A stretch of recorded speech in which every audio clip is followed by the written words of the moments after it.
Hello friends, Heidi here from Rain Country. God is good all the time. And I'm here today to talk about the health benefits of Coreopsis. Now before I get started, I want to share this, how I ended up with the Coreopsis, because I think it's rather important that you know this. Even though it may sound irrelevant, I do think it's important information. So what happened was I had ordered what was supposed to be Arnica seed. And that was the year before, and I got them planted because Arnica has some really great benefits for healing breaks and sprains and bruises, and I wanted that on hand so I didn't have to buy the dried form. Well, I started growing it last year, didn't get any flowers until this year. So when it bloomed the first time, here's a picture of what it looked like. I was really surprised because it didn't look like how I remembered the pictures of Arnica looking, and was much bigger. But I still assumed what I had was Arnica until I posted the photo or showed it in a garden related video that I had done, and somebody came in and said, well, that looks like Coreopsis to me. And I had never heard of Coreopsis at the time. So I started doing some research and watching the plant more as it grew. And here was the other thing that made me suspicious that it wasn't Arnica, is that it was ending up to be a lot taller of a plant than I had read the Arnica was supposed to be. Otherwise, I would have planted it somewhere different than right in front of my greenhouse. And so I did more research and deeper research comparing photos of Arnica, dried Arnica and the dried Coreopsis, because I had started drying some of the flowers, as well as photos of the plant, the leaves, all parts, studying everything, and then came to the conclusion that what I indeed had was Coreopsis. Now I already have dried Arnica on hand, so it was easy for me to compare both that, the way it appears, which is very different, and the smell of the dried Arnica compared to the smell of the dried Coreopsis, which was a very different as well. So whenever you start growing an herb, and this isn't the first time where I ordered seeds of a particular kind, but what ended up growing was something completely different. So it's always good to really know what you're growing. When you're growing it for the first time, make sure that you're studying all the images as you're seeing that thing bloom and grow. Look at the leaves, read about it, learn everything you can before you start using it for anything. Now, the good news is, as soon as I realized what it was, then I immediately went to, all right, is Coreopsis edible or usable in some health or medicinal way? And I was happy to find out that yes, indeed it is. But it still took me a lot of searching to be able to find more than just a couple of factors about it that were most common, but to go deeper and find out how it's been used in Chinese medicine as well. So let's start off with just the benefits it gives to your garden. So it is a great bee attractor or pollinator attractor. Butterflies and honeybees love the Coreopsis, and well, any kind of bee really, they just love it. It has very bright, showy flowers, and it does come in a variety of colors. Now the one I have is a lance leaf that has a rather deep yellow or gold colored bloom, but it can come in various shades of orange and red as well. And I believe they're all used pretty much the same way. Now, as with most plants with different varieties, some will have higher medicinal value in one variety as opposed to the other, but generally speaking, they will all have similar benefits. It actually is quite beautiful to add to your garden, and it's very prolific, and it is drought resistant. It just blows up. So I was really surprised at how it took off this year.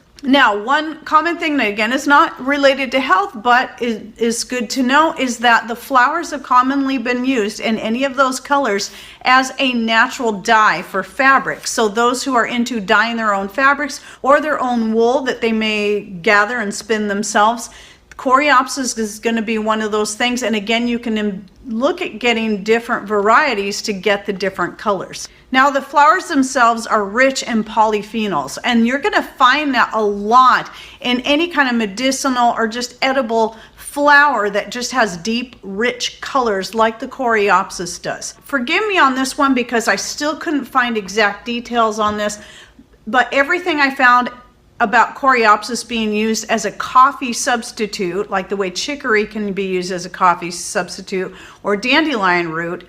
With the chicory and the dandelion, it's the root for both. But when it comes to the Coreopsis, it just says plant, which I know for a fact would not include the root, because the root has different benefits that you wouldn't want to have in your coffee. The only thing I consume by plant, it means the leaves, the stems, the flowers. As you'll find out as I go on, the roots should be used separately from the rest of the plant. A tea made from the flowers, this was where it got really exciting, was when I found this out, is very useful to people who are hyperglycemic or diabetic, because it does help balance your blood sugars. It does also help regulate your blood pressure and your cholesterol levels. Now remember, I talk about this all the time. We need cholesterol. It is very important. Our brains are made up mostly of cholesterol, and we also need a blood pressure that will regulate itself, go high when we need it to go high and low when we need it to go low. It's having a perpetual state of extremely high and what is high for us as individuals. There shouldn't be one set number for all groups of people of all ages and all sizes. It should be as unique as the person themselves. But you should be familiar with what your blood pressure, what's normal for you, and what is high for you. Now, we need our blood pressure to go up when put under stress. It is part of the fight or flight, whether it be an external stress, like we're being chased or attacked. We need our blood pressure to be up, not down here, because we need to be able to move fast and be able to fight. And that same applies to any underlying disorders. The body's going to respond by bringing the blood pressure up, because that is how it's fighting whatever's going on inside the body. So a chronic state of high blood pressure does need to be dealt with in some way, but outside of medication. Now you can use herbs, especially when you're in the process of trying to figure that out, but herbs that are good at regulating, not necessarily just bringing it down, but regulating and helping you deal with stress. And that's where something like Coreopsis can come into play. And also things that are good at relieving stress, such as catnip and valerian, lemon balm, and more. I have a video just on a list of anti-anxiety, anti-stress herbs and other things that you can do to relieve that I will link to down below.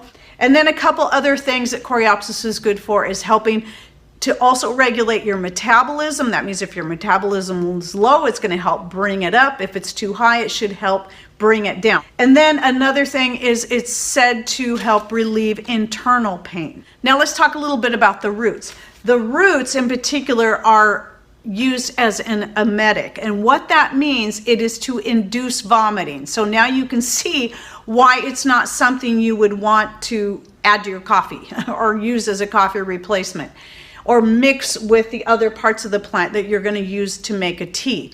But remember, vomiting and diarrhea are two of the main ways that your body quickly will eliminate toxins within the body. That's why when we get sick, you're going to do one of either of those things or both, or you're going to sweat it out, or you're going to get rashes. Rashes are another way that your body eliminates toxins. So the Coreopsis root can be used in place of syrup of ipecac or whatever in your medicinal cabinet for if someone ingests a toxin, give them something that's going to cause them to vomit it up. And that's where that root comes into play. But here's what's interesting, is it also helps alleviate diarrhea. I thought that was kind of interesting that it helps with diarrhea while also causing you to vomit. So, so just use wisely if you're going to do that.